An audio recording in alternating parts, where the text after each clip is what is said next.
বাবা, কিছু বলার ছিল। আমার এখন সময় নাই। বাবা, তুই এখান থেকে যাবি? মাথা নিচু করে সেখান থেকে চলে আসি। এটা আমার সাথে নতুন না, সেদিন থেকে দেখছি।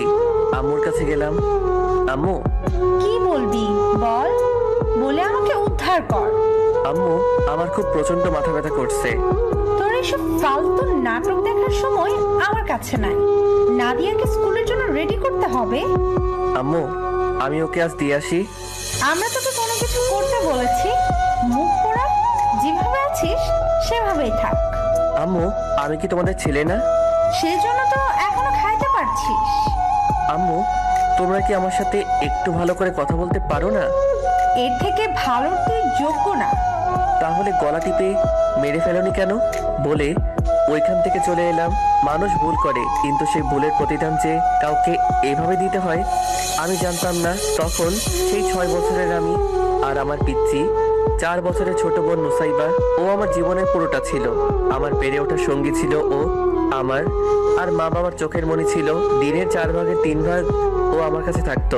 সেদিন ও আমি 2 ভাই বোন পুকুরে গিয়েছিলাম। ও পুকুর পাড়ে দাঁড়িয়ে ও ছোট দাঁতগুলো বের করে আমার দিকে তাকিয়ে হাসছিল, কিন্তু পরের ডুব দিয়ে উঠে আর আমার সে পিচ্চি বোনের মুখ আমি দেখতে পাইনি।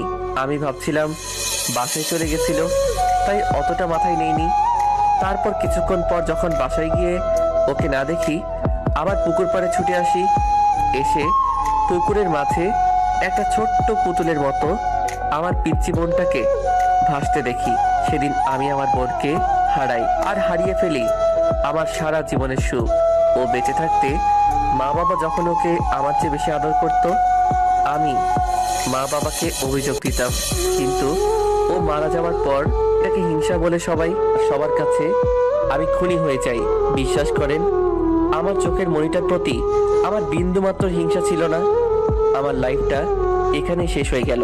আমার মা বাবা কখনো বোঝেনি আমি ওকে হারিয়ে কতটা একা হয়েছি, কতটা কষ্ট পেয়েছি। উল্টা তারা আমাকে মানসিক আর শারীরিক নির্যাতন দুইটাই করে। আমার এখন পিচ্চি 2টা ভাই বোন আছে, কিন্তু আমি তাদের দ্বারের কাছেও যেতে পারি না।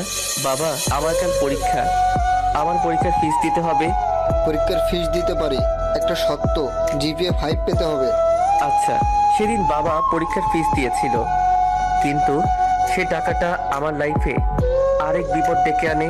আমার পরীক্ষায় জিপিএ 5-এর বদলে 4.81 পেয়েছিলাম জেএসসিতে, কিন্তু তার জন্য আমার উপর যে মানসিক যন্ত্রণা হয়েছিল তা আমার জীবনের শেষ দিন পর্যন্ত মনে থাকবে। সেদিন বাবা আমাকে মাথার উপর থেকে ফেলে একটা লোহার রড দিয়ে মেরেছিল।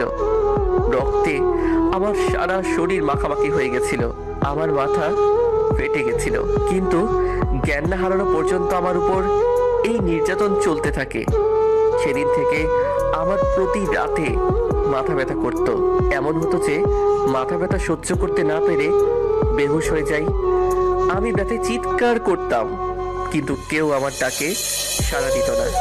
মাঝে মাঝে ভাবতাম চলে যাই, কিন্তু ওরা আমাকে যত কষ্টই দেখ না কেন, ওরাই তো আমাকে জন্ম দিছে। ওরা আমাকে যতটা অবহেলা করত, আমি তাদের কাছে যাওয়ার চেষ্টা করতাম। আমি সাধারণত কোথাও বেড়াতে যাই না, কিন্তু কি মনে করে আমার ফুফাতো বোনের বিয়েতে যাই। কিন্তু সেদিনটাও আমার জন্য ভালো ছিল না। আমার একটা সমবয়সী ফুফাতো বোন ছিল, যার দুর্বলতা আমার প্রতি ছিল। ও সেদিন আমাকে সেখানেই প্রপোজ করে বসে, কিন্তু আমি কোনো মতেই রাজি হইনি। আমি চুপ করে একটি রুমে বসেছিলাম, কিন্তু সে সময় ও মেয়েটা রুমে ঢুকে দরজা বন্ধ করে দেয় আর চিৎকার শুরু করে দেয়। আমার মা বাবাও ছুটে আসে, কিন্তু তারা আমার কাছে একটা বারের জন্য জানতে চায়নি আমার কোনো দোষ আছে কিনা। সেদিন থেকে সবাই আমার সাথে কথা বলা বন্ধ করে দেয়। আমার ঠিকানা হয় আমার সেই অন্ধকার রুম, রাতের অন্ধকারের বাড়ির ছাদ।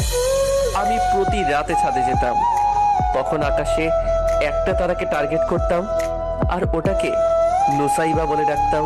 হাই আপি, কেমন আছিস? এই বুড়ি, হাসছিস কেন? কথা বলবি না তোর ভাইয়ের সাথে? তুইও কি আমাকে অন্যদের মতো তোর খুনি ভাবিস?